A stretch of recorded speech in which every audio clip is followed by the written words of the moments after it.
Hello everyone, इस session में हम लोग वापस से कुछ क्वेश्चंस प्रैक्टिस करने वाले हैं लॉज ऑफ मोशन का। ये सारे क्वेश्चंस जो है वो बेसिक फंडामेंटल से रिलेटेड है।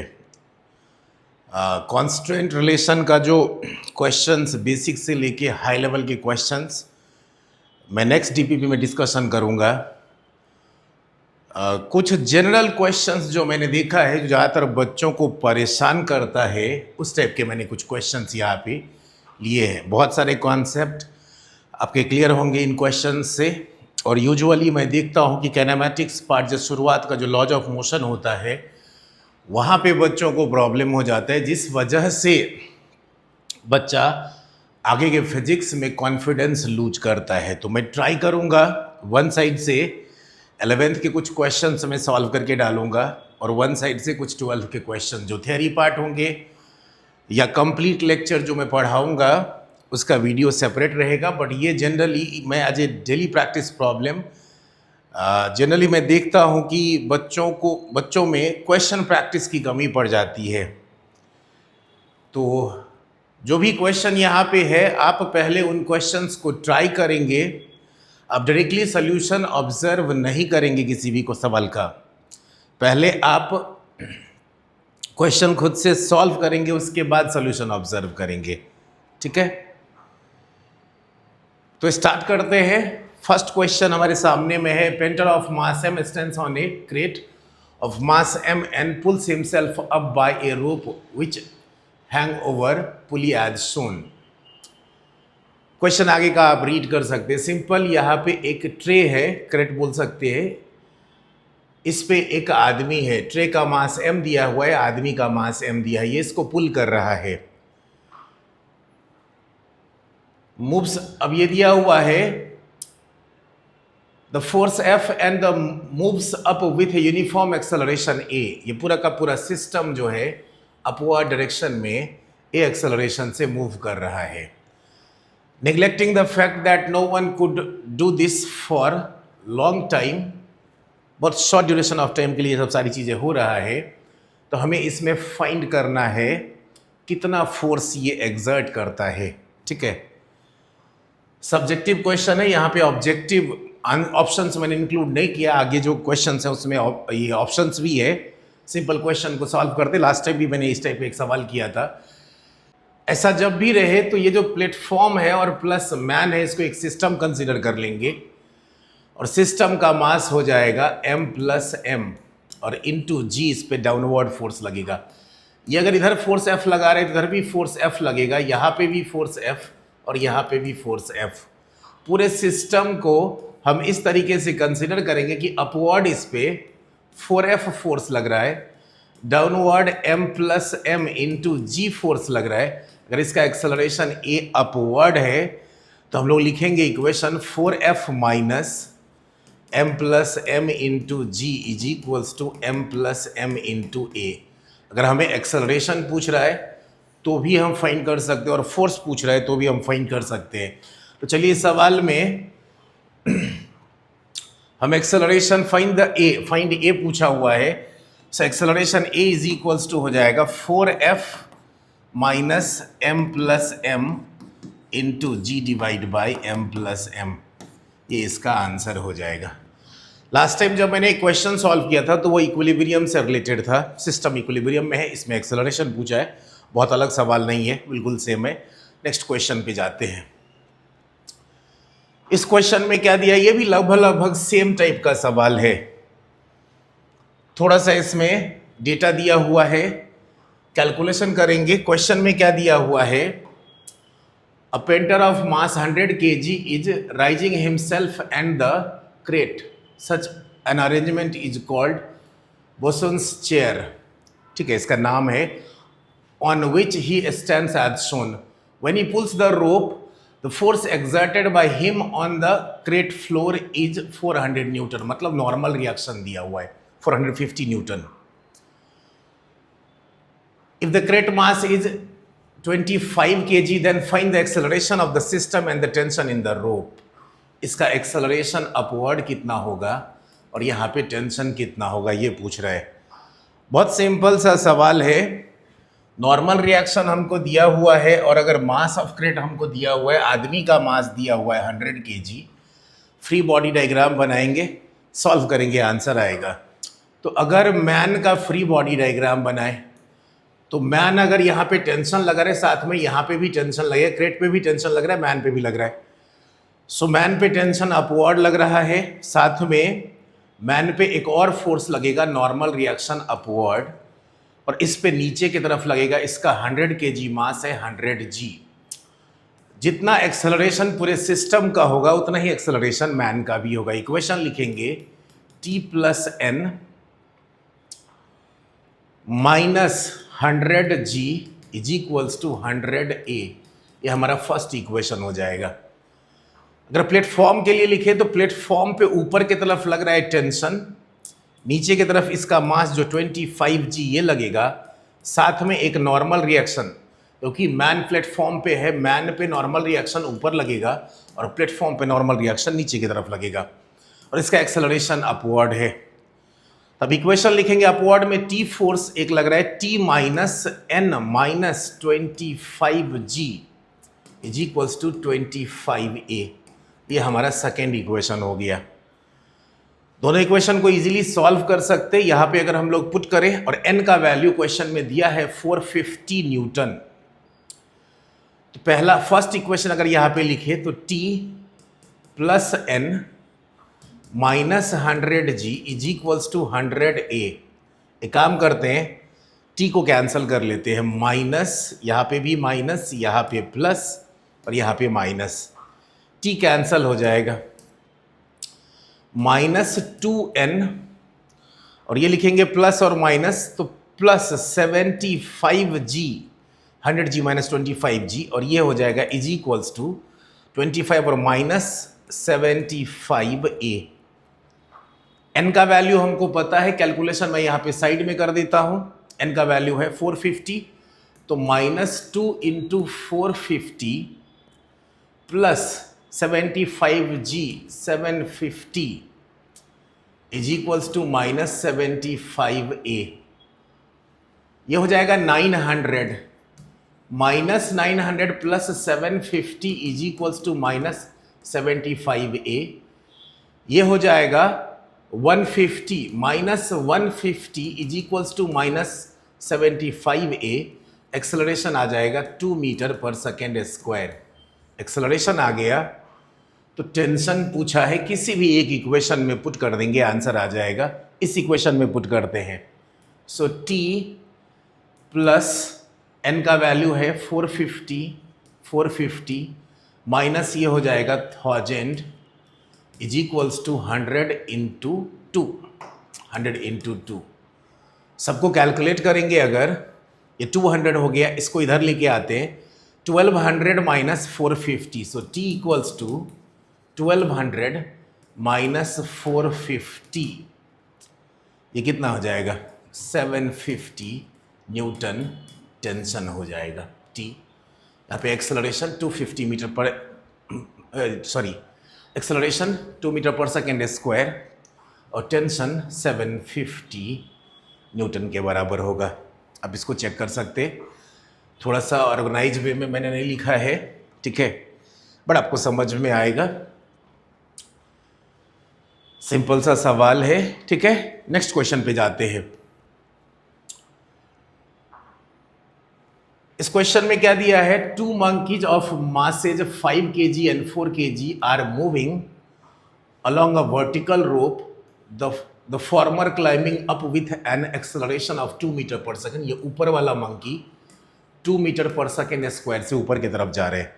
दिया हुआ है while the latter coming down with a uniform velocity of 2 meter per second। इसका वेलोसिटी दिया है 2 मीटर पर second downward. Tension in the rope at the fix support. इस क्वेश्चन में एक मुझे गड़बड़ दिख रहा है, ये जो 100 न्यूटन है और 98 न्यूटन है, अगर बहुत क्लोज आंसर हुआ तो कन्फ्लिक्ट हो जाएगा और जी का वैल्यू यहाँ पे दिया नहीं है। तो मैं 10 मीटर पर सेकेंड स्क्वायर जी का वैल्यू पहले से डिफाइन करता हूँ और इसको सॉल्व करते हैं। ऐसे क्वेश्चन में यूजुअली दिया रहता है कि जी का वैल्यू कितना है, ठीक है। ये जो नीचे वाला मंकी है इसका वेलोसिटी कांस्टेंट है, सो ऑब्वियसली ये कोई भी फोर्स नहीं लगाएगा। मैं क्या सजेस्ट करता हूं कि जो सेकंड मंकी हमने यहाँ पे अज्यूम किया, ये जो मंकी है इसको एज ए हम रोप विथ मास कंसिडर कर ले तो भी बात एक ही है, और इसका 4 kg मास है। तो हम जस्ट इसको एक 4 kg मास यहाँ से हैंग कर रहा है वो कंसिडर करें, और एक मंकी इधर क्लाइंब कर रहा है, उससे हमारा सवाल इजीली सॉल्व हो जाएगा। सो 2 मीटर पर सेकेंड स्क्वायर। ये जो 4 kg मास है ये 4g फोर्स लगाएगा, इसकी वजह से रस्सी में कोई तो टेंशन होगा, T1 इसको अज्यूम कर लेते हैं, और T1 का value 4g is equals to 40 newton हो जाएगा। अभी जो 5 kg मंकी है ये कितना फोर्स लगाएगा? अगर सपोज ये T2 फोर्स लगा रहा है इस पे 5g डाउनवर्ड, और इसका एक्सेलरेशन इक्वल्स टू 2 मीटर पर सेकेंड स्क्वायर है, तो क्या लिखेंगे? T2 minus 5g equals to 5 into 2, और T2 इज इक्वल्स टू हो जाएगा 50 और प्लस 10, सो 60 न्यूटन, और T1 का वैल्यू यहाँ पे आया 40 न्यूटन। दोनों को ऐड कर देंगे क्योंकि ये वाला जो मास है ये एक फिक्स मास, सेकेंड मंकी का फिक्स मास हो जाएगा। यहाँ जो फर्स्ट मंकी क्लाइम कर रहे हैं तो वो फोर्स लगाएगा, तो नेट फोर्स जो हो जाएगा वो T1 plus T2 that is 60 plus 40 is 100 Newton. कुछ बच्चों को ये लग सकता है कि अगर 9.8 लेते तो ये 98 आता, बिल्कुल आता, और तब 98 करेक्ट होगा। लेकिन यहाँ पे मैंने पहले से g का वैल्यू 10 डिफाइन किया हुआ है, तो इस हिसाब से मैंने 100 इसका आंसर मार्क किया है। अदरवाइज एग्जाम में क्वेश्चन में ये दिया रहेगा 9.8 लेना है कि 10 लेना है, तो इतना इसमें कन्फ्यूजन वाली बात नहीं है कोई भी। नेक्स्ट क्वेश्चन पे जाते हैं। ये क्वेश्चन सब बहुत आसान क्वेश्चन है यूजुअली अगर देखें, क्योंकि मैंने पहले बताया कि जितने भी फंडामेंटल कॉन्सेप्ट है उन क्वेश्चंस को मैंने लिया है, और मेरा बताने का पर्पस ये है कि ये सब क्वेश्चन में आप याद नहीं कर सकते, कुछ आपको मेथड पता होना चाहिए, क्योंकि एंगल बदल जाएगा, एक्सेलरेशन बदल जाएगा, मास बदल जाएगा। प्रोसीजर पता रहेगा तो एक बार भी गलती नहीं होगा। सो एक्सेलरेशन अगर दिया हुआ है हॉरिजॉन्टली, क्वेश्चन में क्या दिया हुआ है? Time taken by the block to reach the top if the length of the incline is 1.25 metre.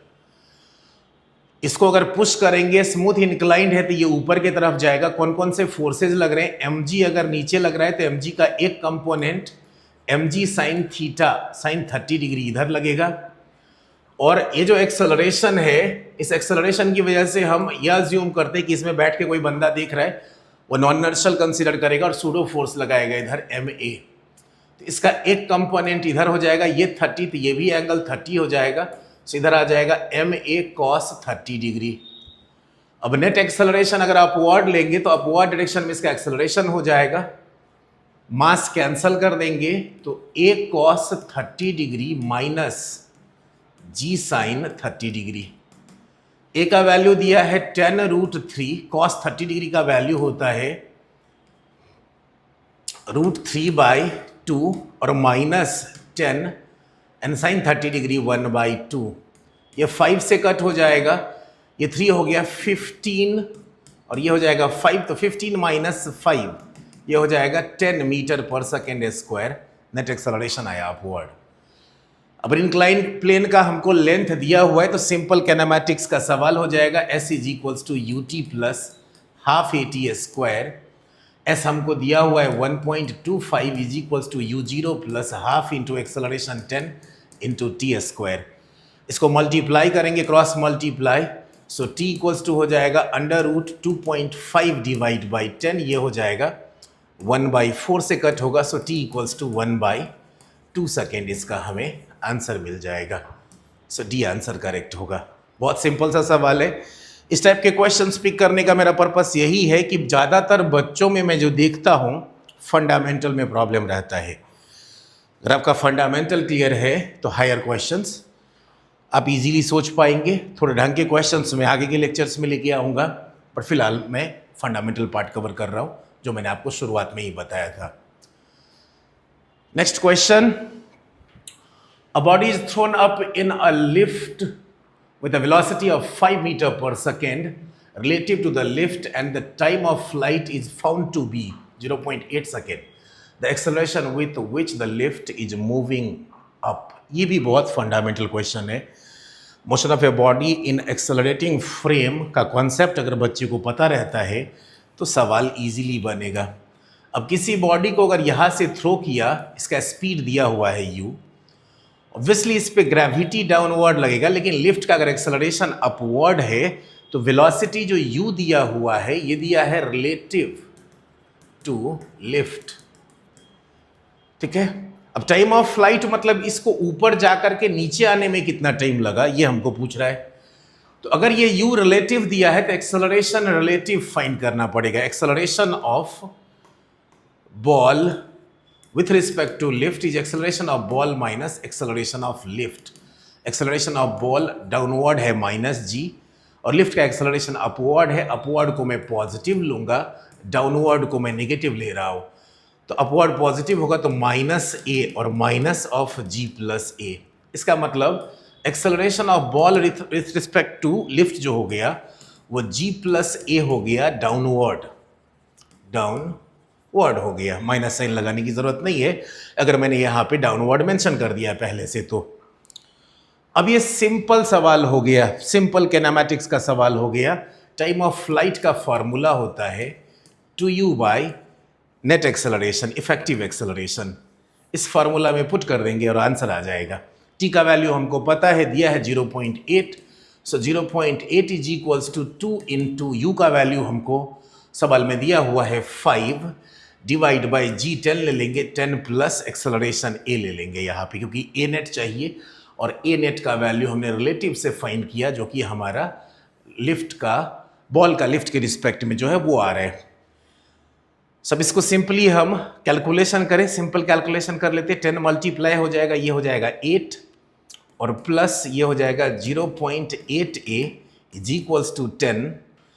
इसको इधर लेके आएंगे तो 0.8 a इक्वल्स टू 2 हो जाएगा और a इक्वल्स टू हो जाएगा 2 अपॉन 0.8. सो ये हो जाएगा कितना, कैलकुलेशन करेंगे इसको तो 1/0.4. 1/0.4 को कैसे कन्वर्ट करें, तो इसको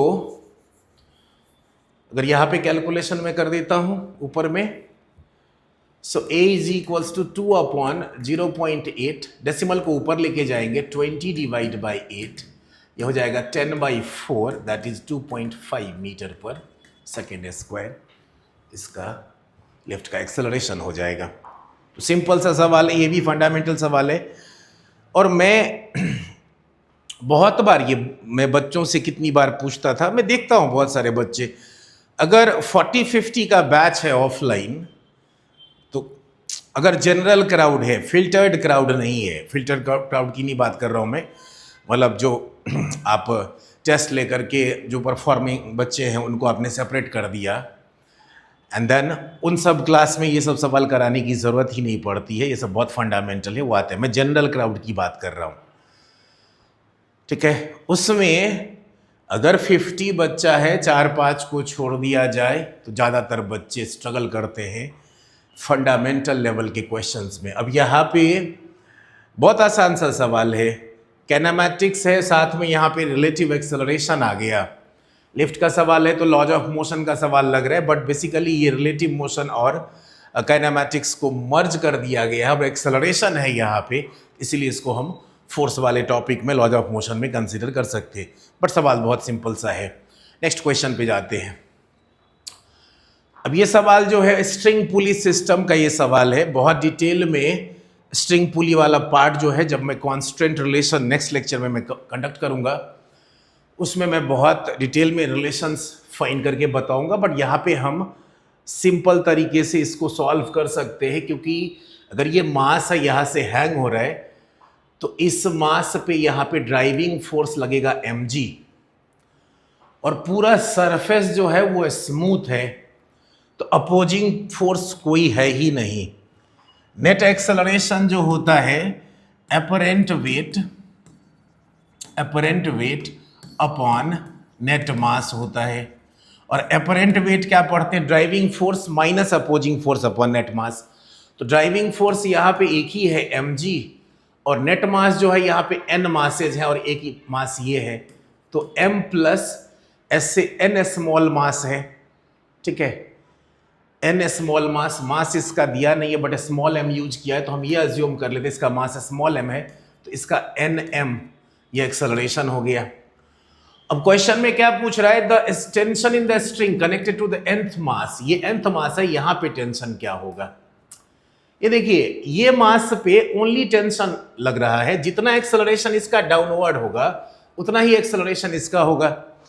स्ट्रिंग इन एक्सटेंसिबल है ना, स्ट्रिंग इलोंगेट हो नहीं रहा है, तो एक ही फोर्स लग रहा है इस मास पे टेंशन, इसका एक्सेलरेशन a जो हमने फाइंड किया है, इसका mass m, so t equals to ma, so m into a हो जाएगा, यहाँ पे capital mg divide by m plus nm हो जाएगा, tension in the string.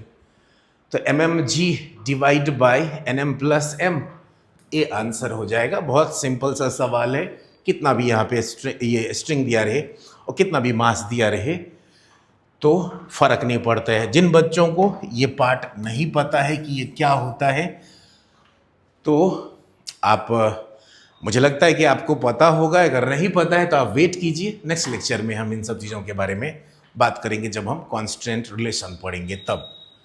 So next question पे जाते हैं। ये भी एन ब्लॉक का सवाल है। N blocks of different masses are placed on the frictionless inclined plane in contact. They are released at the same time. The force of interaction between the n-1th and nth block. बहुत आसान सा सवाल है, सवाल में कोई दम नहीं है, जस्ट देख के लग रहा है कि बहुत अजीब सा कुछ तो बनाया हुआ है, बहुत सारा मास, ठीक है। तो सवाल में कोई जान नहीं है यहाँ पे। ये सब टाइप के सवाल पिक करने का मेरा पर्पस यही था।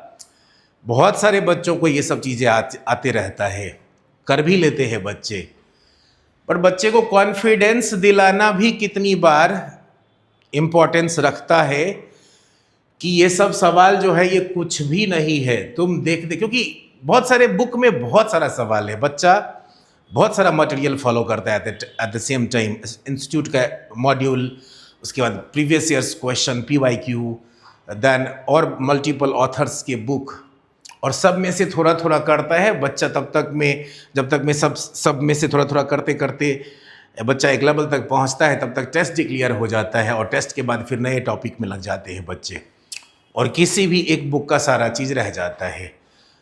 तो कम से कम एक बुक में हमेशा सजेस्ट करता हूं कि 100% पढ़ना चाहिए। आपका वो पढ़ के हो गया, अब आपको नए बुक में से जब भी आपको पढ़ना रहेगा तो आप देखिए वहाँ पे कि नया क्या है, जो किया हुआ चीज़ है उसमें नहीं उलझना है, न्यू क्वेश्चंस ढूंढने और उसको सॉल्व करने हैं, ठीक है।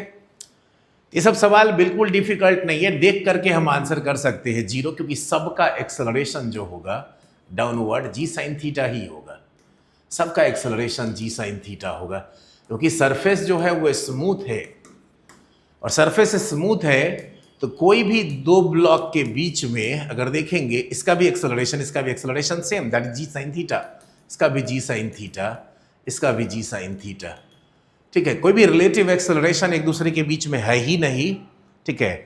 तो जस्ट लाइक हम बोल सकते हैं कि हर एक बॉडी सेम एक्सेलरेशन से नीचे की तरफ आएगा और कांटेक्ट फोर्स लगाएगा ही नहीं। आप चाहे तो किसी भी एक बॉडी पे नॉर्मल रिएक्शन ऊपर नीचे आप लगा करके सवाल को सॉल्व करेंगे, कांटेक्ट फोर्स 0 आ जाएगा, है ना। बट सवाल को सॉल्व करने की ज़रूरत नहीं है, क्योंकि सबका एक्सेलरेशन सेम है, तो यहाँ पे कोई भी कांटेक्ट फोर्स बॉडीज पे आपस में नहीं लगेगा। बहुत सिंपल सा सवाल है ये, ठीक है। नेक्स्ट क्वेश्चन पे जाते हैं। इस क्वेश्चन में भी कुछ अलग नहीं दिया हुआ है, जस्ट हमको समझना है ये वाला यूजुअली बच्चा कितनी बार सॉल्व किया हुआ रहता है, और ये जो कॉम्बिनेशन है ये टाइप के कॉम्बिनेशन जी एडवांस ने बहुत साल पहले IIT के एग्ज़ाम में 80s के आसपास पूछा हुआ है, तो होपफुली बहुत सारे बच्चों ने देखे होंगे, लेकिन चलिए ट्राई करते हैं कैसे कर सकते। चलिए सवाल को सॉल्व करते हैं। In the figure shown which of the system is at rest. Simple बात है, ये वाला सिस्टम रेस्ट पे नहीं होगा, इसका मास ज़्यादा है, इधर 2 mg फोर्स लगेगा, इधर mg फोर्स लगेगा, एक्सेलरेशन होगा 2 mg minus mg upon net mass is equals to 3m, तो ये तो होगा नहीं। अब इसका C मुझे लग रहा है, क्योंकि यहाँ पे अगर सपोज टेंशन T अज्यूम करें, ये T इक्वल्स टू कितना है 2 mg के बराबर है, यही टेंशन यहाँ पे आएगा और यहाँ पे लगेगा 2 mg फोर्स, 2 mg, और टेंशन 2 mg के बराबर है, अपवर्ड भी 2 mg, डाउनवर्ड भी 2 mg, तो हमारा एक ये वाला C हो जाएगा। देन B को अगर चेक करें तो यहाँ देखेंगे तो एक तो mg पहले से है, साथ में इसके मास की वजह से mg फोर्स लग रहा है, यहाँ पे टेंशन T, यहाँ पे T और यहाँ पे mg, तो यहाँ पे नीचे के तरफ जो फोर्स लग रहा है, अगर सपोज अज्यूम करें कि इसका एक्सेलरेशन डाउनवर्ड है, तो इस पे 2 mg नीचे लग रहा है, टेंशन ऊपर की तरफ लग रहा है, so 2 mg minus T is equals to mass times acceleration, और यहाँ पे लिखेंगे इसका एक्सेलरेशन a अपवर्ड, तो t minus m g is equals to m a, tension cut हो गया, नेट एक्सेलरेशन आ रहा है, तो इसका मतलब ये भी रेस्ट पे नहीं रहेगा। ए का चेक कर लेते हैं। सो ए में यहाँ पे लगेगा टेंशन t, यहाँ पे लगेगा 2 mg, और इसका कॉन्ट्राडिक्ट है ये वाला, यहाँ पे 2m के जगह पे 2m आ गया है, तो अगर ये एक्सेलरेट करेगा तो ये वाला एक्सेलरेट नहीं करेगा। नीचे यहाँ पे फिर से mg लगेगा, यहाँ पे टेंशन लगेगा, इसका अगर इक्वेशन लिखेंगे तो नीचे लग रहा है 2 mg, ऊपर लग रहा है t, इसका एक्सेलरेशन a डाउनवर्ड, इसका a अपवर्ड, इसका लिखेंगे 2 mg minus T equals to ma, और इसका इक्वेशन लिखेंगे t minus 2 mg is equals to 2 ma। ये सब कट हो रहा है यहाँ पे, सो एक्सेलरेशन इक्वल्स टू 0 आ रहा है। होपफुली आपको समझ में आया होगा, बहुत सिंपल सा सवाल है, बहुत कम जगह पे मैंने सारी चीज़ें लिख दिया है, बट अगर आपको इतना फास्ट अगर नहीं समझा तो आप इसको वीडियो को आप रिमाइंड करके आप देख सकते हैं, आपको समझ में आएगा। सो हमारा आंसर जो हो जाएगा, एक ए रेस्ट पे रहेगा और एक सी रेस्ट पे रहेगा, A and C only, B answer हमारा हो जाएगा। ठीक है, सो नेक्स्ट क्वेश्चन पे जाते हैं। ये क्वेश्चन बहुत आसान है और मैं बहुत बार ये क्वेश्चन मैं टेस्ट में यूज कर चुका हूँ, जब मैंने मेरे बच्चों का टेस्ट जब मैं कंडक्ट करता हूँ। क्या दिक्कत है, इवन कितनी बार क्लास में इस टाइप के क्वेश्चंस हम डिस्कशन करते हैं डिफरेंट फॉर्मेट में, लेकिन तब भी बच्चा गलती करता है। ये आईटी का आया हुआ सवाल है, बहुत साल पहले 3, 4, 5 कभी तो पूछा हुआ था, 2000 के आसपास, है ना। लेकिन बच्चा क्या गलती करता है यहाँ पे, ये देख लेते हैं। सवाल में क्या दिया है, force on the pulley by the clamp is given by, इस पुली पे क्लैंप कितना फोर्स लगाएगा। अब न्यूटन्स थर्ड लॉ क्या बताता है, जितना क्लैंप पुली पे फोर्स लगाएगा उतना ही पुली भी क्लैंप पे फोर्स लगाएगा। इक्विलिब्रियम का केस है, यहाँ पे लगेगा mg। अब पुली के पास मास आ गया, यहाँ कंफ्यूजन होता है, तो पुली के पास मास आ गया तो यहाँ पे mg इसका फोर्स लगेगा, और यहाँ पे लगेगा टेंशन, यहाँ पे भी लगेगा टेंशन पेयर में। पुली का फ्री बॉडी डायग्राम बनाए तो पुली पे एक फोर्स लग रहा है इधर T, that is equals to mg, इधर भी लग रहा है T, ये भी mg, कैपिटल mg, और साथ में है इसका मास स्मॉल mg। ये दोनों वेक्टर सेम डायरेक्शन में है और ये वेक्टर परपेंडिकुलर है, तो इसको वापस से अगर वेक्टोरिकली लिखे तो हमारे पास एक वेक्टर इधर है mg, और यहाँ पे हमारे पास वेक्टर है m plus m into g. इसका रिजल्टेंट इधर कहीं पे आएगा, रिजल्टेंट फोर्स F नेट, दो वेक्टर परपेंडिकुलर है तो F नेट जो आ जाएगा under root of m plus m into g का square plus capital mg square, और यही फोर्स यहाँ पे पुली पे लगेगा, क्लैंप पे लगाएगा पुली, और पुली भी क्लैंप पे लगाएगा। ऑप्शन चेक कर लेंगे, यहाँ पे g कॉमन है, कैपिटल M और m plus m, D answer हमारा करेक्ट हो रहा है। सी में स्मॉल m है, स्मॉल m नहीं होगा, कैपिटल M होगा, आप चेक कर सकते हैं सोल्यूशन, सिंपल सा सवाल है। इस टाइप के सवाल के आने के बाद आपको बहुत सारे बुक में ऐसा भी सवाल दिखेगा, ऐसे पुली है, यहाँ पे मास है, यहाँ पे क्लैंप पे कितना फोर्स लग रहा है, या डिफरेंट सिचुएशन में आपको दिख सकता है सवाल। बट आपको सोचना इसी तरीके से है कि रिजल्टेंट फोर्स वेक्टर दिमाग में लाएंगे, सवाल को सॉल्व करेंगे, सवाल बनेगा। नेक्स्ट क्वेश्चन पे जाते हैं।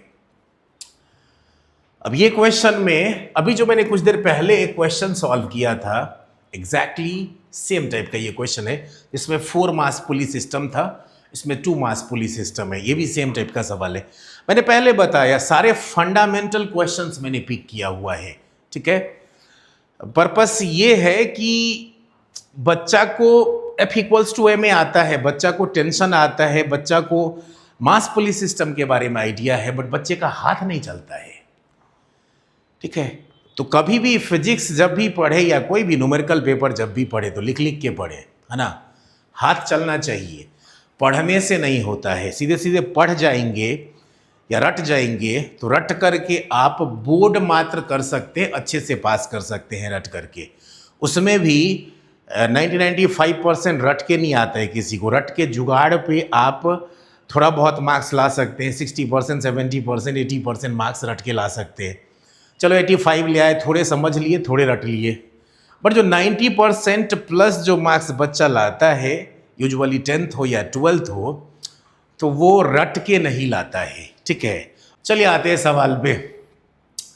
In the arrangement shown in figure the pulley is smooth and massless and all the strings are light. Let F1 be the force exerted by the pulley in case 1 and F2 the force exerted in case 2. कहाँ पे पुली, कहाँ पे force लगा रहा है? The F1 be the force exerted on the pulley. Okay, pulley पे force, तो पुली पे फोर्स सीलिंग लगाएगा और सीलिंग पे भी पुली ही लगाएगा। ये देखिए सिंपल सवाल है। यहाँ पे लग रहा है 2 mg, यहाँ पे लग रहा है 4 mg, यहाँ पे लगेगा टेंशन T पेयर में, यहाँ पे भी T, और यहाँ पे लगेगा 2T। इस केस में अगर देखें ये दोनों एक ही मास है। रस्सी के यहाँ पे बीच में आ जाने से कोई फर्क नहीं पड़ेगा। यहाँ पे भी 2 mg फोर्स लगेगा, यहाँ पे भी 4 mg फोर्स लगेगा। इस पूरे को मैं एक सिंगल यूनिट कंसीडर कर लूँगा। यहाँ पे T, यहाँ पे भी T, और यहाँ पे 2T, यहाँ पे भी 2T, यहाँ पे भी 2T। अब ये F1 है और ये अगर F2 है, दोनों बराबर है, तो F1 = F2 हो जाएगा, ठीक है। बहुत सिंपल, बहुत सिंपल जो क्वेश्चन बोल सकते हैं वो सारे क्वेश्चंस मैंने यहाँ पे लिए हैं। एक भी डिफिकल्ट सवाल नहीं है। डिफिकल्ट सवाल करेंगे आगे के लेक्चर्स में। अब PYQ वाले सवाल, इसमें जैसे बहुत सारे जगह पे मैं क्या देखता हूँ, JEE mains PYQ, NEET PYQ, ये PYQ कर लो, वो PYQ कर लो। देखिए कॉन्सेप्ट अगर आते रहेगा, 300, 350, 400 क्वेश्चन है JEE मेंस के PYQ में। पॉसिबल नहीं है कि उतना सारा सॉल्व करना, इंस्टीट्यूट का मॉड्यूल सॉल्व करना। तो बच्चे को अगर कॉन्सेप्ट पता रहेगा ढंग से तो 90% क्वेश्चन बच्चा खुद ही सॉल्व कर लेगा। रही बात जो 10% डिफरेंट क्वेश्चन है, वो बच्चा को सॉल्व करते करते आइडिया आ जाएगा और वो भी सवाल थोड़ा बहुत अटकते अटकते बच्चा करके सीख लेगा उसको, ठीक है। तो जरूरी कॉन्सेप्ट है। PYQ में भी जो डिफरेंट क्वेश्चंस रहेंगे वो हम सॉल्व करेंगे आगे के सेशंस में, बट फिलहाल अभी हम फंडामेंटल कवर कर रहे हैं। नेक्स्ट क्वेश्चन पे जाते हैं। ये क्वेश्चन थोड़ा सा ठीक ठाक लग रहा है। अभी कुछ दिन पहले नीट का टेस्ट हो रहा था, उसमें कुछ बच्चों ने ये डाउट पूछा था, उनके टेस्ट पेपर में ये सवाल था। तो क्या दिया हुआ है, 2 unequal masses are connected on the 2 sides of a light string passing over a light and a smooth pulley as shown in the figure. The system is released from rest. The larger mass is stopped for a moment. 1 second after the system is set into the motion. जब system को motion में set किया उसके 1 second के बाद larger मास को stop कर दिया गया। The time ellipse before the string is tight again. अच्छा सवाल लग रहा है, इसीलिए बच्चे ने पूछा था। लार्जर मास ये है, इसको स्टॉप करेंगे, एक्सेलरेशन फाइंड करेंगे। एक्सेलरेशन में डायरेक्ट फाइंड करूंगा यहाँ पे, आपको पता होगा जिन बच्चों को। अदरवाइज आप सिंपल स्ट्रिंग मास पुली एक बार चेक कर सकते हैं, आपको समझ में आ जाएगा। सो 2G minus 1g divided by 3 net mass. So g by 3 that is 10 by 3 meter per second square acceleration हो गया, ठीक है। सो इसका एक्सेलरेशन a है और इसका भी एक्सेलरेशन a है। अब क्वेश्चन में क्या दिया हुआ है, system is release from the larger mass is stopped for a moment. यदि ये यहां से यहां तक आया तो इस मास को यहां पे स्टॉप कर दिया गया। इसको अगर स्टॉप करेंगे, इसके पास एक्सेलरेशन है, तो एक्सेलरेशन है तो ये क्या करेगा, अब तक क्योंकि 1 सेकेंड दिया हुआ है,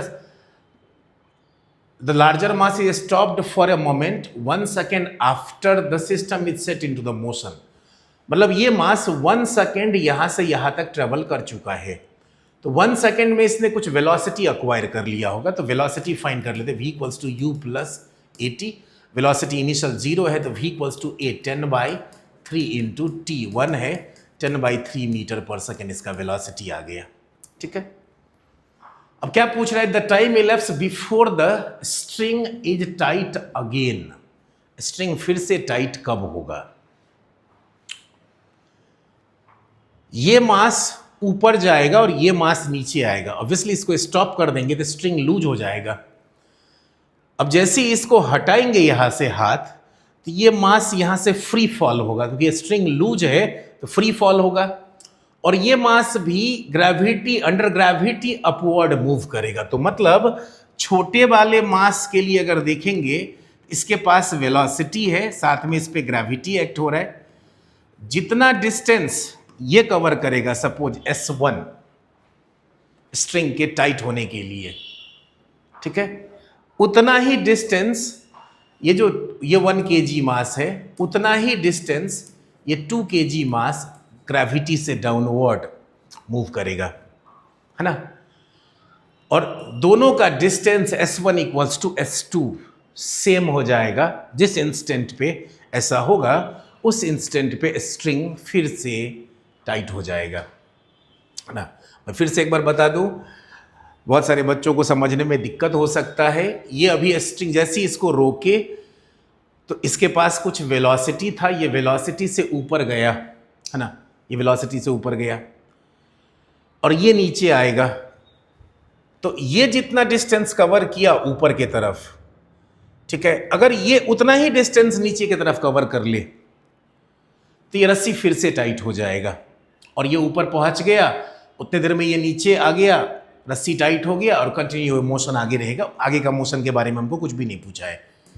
अब सिंपल है, यहाँ पे कैनेमैटिकल इक्वेशन अगर लिखेंगे तो S1 S equals to u t minus half g t square, तो u इसका लिखेंगे u t minus half g t square equals to इसका हो जाएगा सीधे सीधे हाफ जी टी स्क्वायर, ठीक है।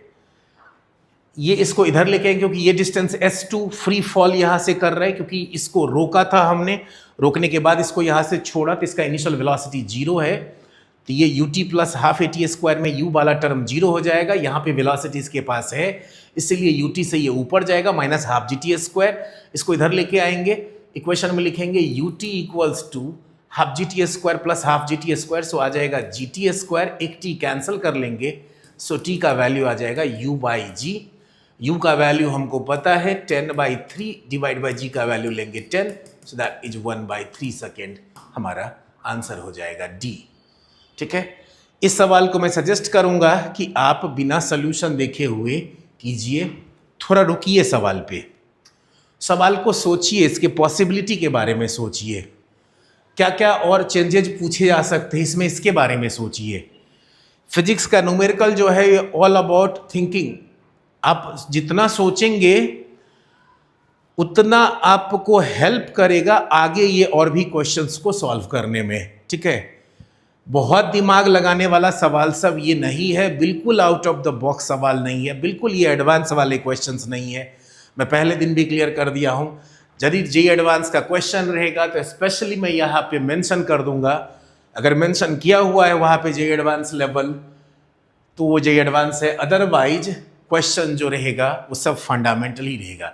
इन केस बहुत सारे ऐसे बच्चों को लगेगा कि बीच बीच में एडवांस का क्वेश्चन एक दो आता है, वो बहुत फंडामेंटल क्वेश्चन है, क्योंकि 20 साल 25 साल पहले पूछा गया है, और जो उस टाइम का जो पूछा हुआ सवाल है वो आज के लेवल पे थियरी हो गया है सबके सब। तो उन क्वेश्चंस को आप एडवांस के क्वेश्चंस नहीं कंसीडर कर सकते। जो रिसेंटली अभी पूछा हुआ सवाल है या बहुत साल पहले जो सब्जेक्टिव क्वेश्चंस आते थे उस टाइप के क्वेश्चंस को आप कंसीडर कर सकते कि चलो वो एडवांस वाला सवाल है। ठीक है, ये भी बहुत आसान सा सवाल है। इस टाइप का सवाल सब जेईई मेंस ने भी पूछा हुआ है कितनी बार। When the forces F1 से Fn acts on a particle, the particle remains in equilibrium. If F1 is now removed, then the acceleration of the particle. बहुत आसान सवाल है। कोई भी मास है, इसको ऐसे समझिए, अगर ये F1 है, ये F2 है और ये F3 है, अभी ये इक्विलिब्रियम में है, तो इक्विलिब्रियम में इसका मतलब F1 एंड F2 का जो रिजल्टेंट होगा वो इस F3 को बैलेंस कर रहा होगा, तभी ये इक्विलिब्रियम में है। सेम चीज यहां पे एप्लीकेबल, अगर F3 को हटा देंगे यहां से, ये ब्लॉक जो बॉडी है वो इधर इस फोर्स से जाएगा, ये फोर्स लेके जाएगा। तो सेम चीज यहां पे भी है कि अगर F1 हम हटा ही दिए, सपोज इमेजिन करते हैं कि एक बॉडी पे F1 इधर लग रहा है और F1 जितना लग रहा है उतना ही बाकी के सारे फोर्सेज का रिजल्टेंट इधर लग रहा है, F2, F3, F4 and so on Fn। तो अगर इसको हटा देंगे तो भाई इधर इसका एक्सेलरेशन होगा, और मास m है तो net force divide by mass इसका एक्सेलरेशन हो जाएगा। सी आंसर हो जाएगा। ये भी one of the fundamental question है, बहुत आसान सा सवाल है। इस सवाल में क्या दिया हुआ, in the arrangement shown the pulley is smooth and the rope is inextensible, the reaction force between the ground and the block is F, the system is in equilibrium, the F will be। बहुत simple सवाल है, system equilibrium में है, यहाँ पे force लग रहा है, यहाँ पे लगेगा टेंशन, टेंशन का एक कंपोनेंट लगेगा T sin 45 डिग्री ऊपर की तरफ, इधर लगेगा T cos 45 डिग्री, यहाँ पे लगेगा 7g डाउनवर्ड और ऊपर की तरफ लगेगा यहाँ पे नॉर्मल रिएक्शन जिसको नाम दिया गया है फोर्स F। ब्लॉक पे फोर्स लग रहा है 7 kg पे, F ऊपर लग रहा है, साथ में लग रहा है यहाँ पे T sin 45 डिग्री और डाउनवर्ड लग रहा है यहाँ पे 7g। जो टेंशन होगा वो tension obviously T equals to 30√2 के बराबर हो जाएगा। सो यहाँ पे पुट करेंगे हम लोग 30√2 इंटू 1/√2 प्लस F, मैंने 45 डिग्री का वैल्यू पुट कर दिया, is equals to 7g, √2 cancel हो जाएगा, 30 plus F is equals to 7g, F is equals to 70 minus 30 is equals to 40 newton. सवाल में कोई भी दम नहीं है, मुझे लगा था कि इसमें कुछ तो ट्विस्ट होगा, है ना, पर सवाल में कोई भी ट्विस्ट नहीं है, सिंपल बेसिक इक्विलिब्रियम का सवाल है, बहुत फंडामेंटल क्वेश्चन है। ठीक है, मुझे इंक्लूड नहीं करना चाहिए था ये सवाल, पिछला सवाल भी वैसा ही टाइप का हो गया, बट ठीक है, हर टाइप के सवाल हमको प्रैक्टिस करने रहते हैं, थोड़ा बहुत देख लेते हैं। अब ये सवाल, ये भी बहुत आसान सा सवाल मुझे दिख रहा है ना, जिस टाइप के हमने सवाल अभी कुछ देर पहले किए थे उसी टाइप का ये सवाल है, उल्टा सवाल है उसका। The block is sliding along the incline as shown in the figure. If the acceleration of chamber is a as shown in the figure, the time required to cover the length L along the incline। इसका अगर acceleration इधर है तो इस पे ma force इधर लगेगा, और ये थीटा है तो ये एंगल भी थीटा हो जाएगा, है ना, अल्टरनेट एंगल।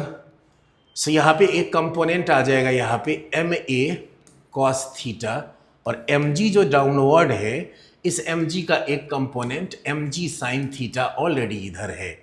तो इसका जो एक्सेलरेशन हो जाएगा downward, that is a dash हम लोग कंसिडर करते हैं। सो a डैश हो जाएगा, मास हटा देंगे, g sin theta plus a cos theta, so a cos theta plus g sin theta. Body का इनिशियल वेलोसिटी 0 है, सो लगाएंगे s is equals to ut plus half a t square. So L is equals to 0 plus half, acceleration का value put कर देंगे a dash into t square. So t equal to √2l divide by a dash. Check करेंगे, a dash का value है a cos theta plus g sin theta, a cos theta plus g sin theta, a cos theta plus g sin theta, C answer यहाँ पे हमारा match कर रहा है। बहुत सिंपल सा सवाल है, ठीक है, बिल्कुल डिफिकल्ट क्वेश्चंस नहीं है ये सब, है ना। सो नेक्स्ट में आगे जाते हैं। ये सवाल भी बहुत आसान सा सवाल है। लास्ट टाइम हमने एक यूनिफॉर्म मास का सवाल किया था कि रोप है ना। डायरेक्ट सवाल को कर सकते हैं। In the following figure 1 and 2 all the surfaces are smooth, string is massless and pulley is ideal. Ideal मतलब रोटेशन का मास नहीं है इसके पास, फ्रिक्शन नहीं है। So mass of the rope is m in both the cases if T1 and T2 be the tension at the midpoints of the rope in figure 1 and figure 2. Figure 1 कौन सा है? यहाँ पे टेंशन T1 है और यहाँ पे tension T2 है मिड पॉइंट पे। तो T1 is to T2। T2 निकालना आसान है क्योंकि यहाँ पे टेंशन चाहिए। ये देखिए एक्सेलरेशन फाइंड कर लेंगे, नेट फोर्स अपॉन नेट मास। नेट मास कितना हो जाएगा? इसका मास m है डिवाइड बाय m फोर्स है mg डिवाइड बाय m, ये हो जाएगा एक्सेलरेशन। अब आधे पे अगर टेंशन पूछा है तो इसका मास कितना हो जाएगा? m/2। तो इस सिस्टम को मैंने कैसे करना है? फोर्स इधर, यहाँ पे टेंशन T लगेगा, यहाँ पे इसका मास m/2 है। So T equals to m/2 into a हो जाएगा। m/2 इंटू ए का वैल्यू हमने कैलकुलेट किया है mg/m, ये कैंसिल हो जाएगा mg/2, कैपिटल mg/2 आ जाएगा। कैपिटल mg/2 हमारा T वैल्यू आएगा, बट T को हमने T2 कंसीडर किया है, इसको हम नाम देंगे T2। T2 आ गया। अब निकालना है T1। यहाँ पे टेंशन, ये भी सेम टाइप का ही, इसको भी कंसीडर करेंगे। यहाँ पे इसको मैं दो पार्ट में स्प्लिट कर दूंगा, इसका भी मास m/2, इसका भी मास m/2, और यहाँ से इधर एक ब्लॉक लगा है, इसका मास कैपिटल M। सिस्टम का पहले एक्सेलरेशन फाइंड कर लेंगे, फिर यहाँ पे T1 फाइंड करेंगे। सिस्टम का एक्सेलरेशन पता है हमें, नेट ड्राइविंग फोर्स यहाँ पे लगेगा mg अपॉन नेट मास, सो mg upon m plus m, इसका एक्सेलरेशन हो जाएगा। और इस ब्लॉक पे जो फोर्स लग रहा है वो T1, और इसका भी एक्सेलरेशन उतना ही होगा। तो T1 का वैल्यू हो जाएगा नेट मास m/2 और into acceleration a, that is m/2 into acceleration mg divide by m plus m, ठीक है। अब मुझे T1/T2 का अगर रेशियो पूछ रहा है, so T1 is to T2 is equals to, T1 का वैल्यू है small m/2 into mg by m plus m और इज टू कैपिटल mg/2, ठीक है। सो क्या आएगा हमारा answer? Small m into T1/T2, so ये कैपिटल mg कैंसल हो जाएगा, ये 2 कैंसल हो जाएगा, है ना। तो ये हमारा आंसर आ रहा है स्मॉल m, क्योंकि T1/T2 जो आ जाएगा small m divide by m plus m आ जाएगा। So T1 is to T2, small m is to m plus m आ जाएगा। बी आंसर हो जाएगा इसका, ठीक है। होपफुली समझ में आया होगा सबको, है ना। थोड़ा सा बेसिक आइडिया बच्चों को होना चाहिए। अगर आपको बेसिक आइडिया है ये सब क्वेश्चन समझ में आएगा आपको। नेक्स्ट क्वेश्चन पे जाते हैं। ये क्वेश्चन अच्छा है, ये क्वेश्चन जी एडवांस में पूछा हुआ सवाल है, पर बहुत साल पहले पूछा हुआ है और यूजुअली कितनी बार पेपर सब में दिख जाता है, इसलिए मैंने इस क्वेश्चन को पिक किया हुआ है। क्या there two masses each equal to m are lying on x axis at -a,0 और a,0 रिस्पेक्टिवली। कोऑर्डिनेट दिया मतलब ये ओरिजिन है। As shown the figure they are connected by a light string, a force F is applied at the origin along the vertical direction. यहाँ पे एक force लगाया हमने। As the result, the masses move towards each other without losing contact with the ground. The acceleration of each mass at the instant when the masses are at -x,0 and x,0. इसका diagram को recreate करते हैं। ये एक मास इधर है, एक मास यहाँ पे आ जाएगा और इसका कोऑर्डिनेट जो पहले मास यहाँ था वो शिफ्ट हो गया इधर, और ये वाला मास यहाँ शिफ्ट हो गया। मीन्स इसका -x, 0 और इसका x, 0 कोऑर्डिनेट है। इसको यहाँ से ज्वाइन कर देंगे, परपेंडिकुलर ड्रॉप करेंगे। ये 0 0 ओरिजिन है, फोर्स यहाँ पे लग रहा है F, स्ट्रिंग में लगेगा यहाँ पे टेंशन, यहाँ पे भी स्ट्रिंग में लगेगा टेंशन। इसको मैं थीटा अज्यूम कर लेता हूँ। अगर यहाँ पे देखेंगे इस मास पे जो टेंशन लग रहा है, टेंशन का एक कंपोनेंट इधर आएगा हॉरिजॉन्टल में इधर, that is t cos theta, और इधर लगेगा t sin theta. Same like यहाँ पे लगेगा t sin थीटा और यहाँ पे लगेगा t cos थीटा। किसी एक मास को सॉल्व किया, अपने आप से रिजल्ट हमको मिल जाएगा। अब इस फोर्स का क्या, तो फोर्स अगर देखेंगे यहाँ पे टेंशन अगर इधर t लग रहा है, यहाँ पे भी टेंशन t लग रहा है। अगर ये थीटा तो ये भी थीटा, तो इस t का एक कंपोनेंट इधर लगेगा t sin थीटा, और इसका भी एक कंपोनेंट इधर ही लग रहा है t sin थीटा। तो इस पॉइंट पे कोई भी मास नहीं है जहां पे फोर्स एक्ट हो रहा है। ऊपर की तरफ फोर्स लग रहा है और 2t sin थीटा नीचे की तरफ लग रहा है, और ये मासलेस है तो नेट फोर्स हो जाएगा F इज इक्वल्स टू हो जाएगा 2t sin theta. So F upon 2 sin theta is equals to t मिल गया पहला इक्वेशन। अब ये मास पे फोर्स लग रहा है तो इसका इधर एक्सेलरेशन होगा, a0 कंसिडर कर रहे हैं।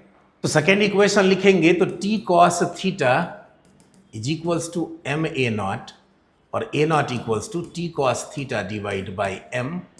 t का वैल्यू लिखेंगे तो f cos theta divide by 2m sin theta, that is f divide by 2m tan theta a0। यही a0 हमें चाहिए। अब ट्रायंगल में tan थीटा का वैल्यू पुट कर देंगे। जो ट्रायंगल बन रहा है, इस ट्रायंगल में क्योंकि यही रस्सी बाद में ऐसे हो रहा है तो ये a हो जाएगा, ये x हो जाएगा इस ट्रायंगल में, और ये अगर एंगल थीटा है तो मुझे ये डिस्टेंस चाहिए, ये हो जाएगा a² माइनस x², और tan थीटा हो जाएगा यहाँ पे perpendicular divide by base. So tan theta equals to under root of a² minus x² divide by base x। Put करेंगे तो a0 इज इक्वल्स टू आ जाएगा f डिवाइड बाई 2m। ये वाला पार्ट डिनोमिनेटर में रह जाएगा a² माइनस x², और जो x है वो ऊपर चला जाएगा। fx divide by 2m into a² minus x², f divide by 2m, f divide by 2m, f divide by 2m एक ही सवाल में दिया हुआ है। सो tan थीटा का वैल्यू कैलकुलेट करने का ज़रूरत भी नहीं था और आंसर आ जाता हमारा। ठीक है, सो नेक्स्ट में देखते हैं। ओके, सो इतना ही है आज के लिए, दैट्स ऑल। इसको मैं अपलोड करूंगा 1-2 दिन में जब मुझे टाइम मिलता है, देन क्योंकि थोड़ा बहुत एडिटिंग भी लगता है, ये एडिटिंग करना इतना कन्वीनियंट नहीं है मेरे लिए, और मैं ट्राई करूंगा इसको जितना जल्दी से जल्दी डालने का, है ना। नेक्स्ट लेक्चर में हम ट्राई करेंगे जितने भी क्रिटिकल कॉन्सेप्ट्स होते हैं या कुछ different out of the box concept वाले सवाल होते हैं, ग्रेजुअली थोड़ा डिफिकल्टी लेवल बढ़ाते बढ़ाते मैं उस टाइप के क्वेश्चंस को ट्राई करूंगा सॉल्व करने का। ठीक है, मिलते हैं हम लोग नेक्स्ट लेक्चर में। Bye, take care.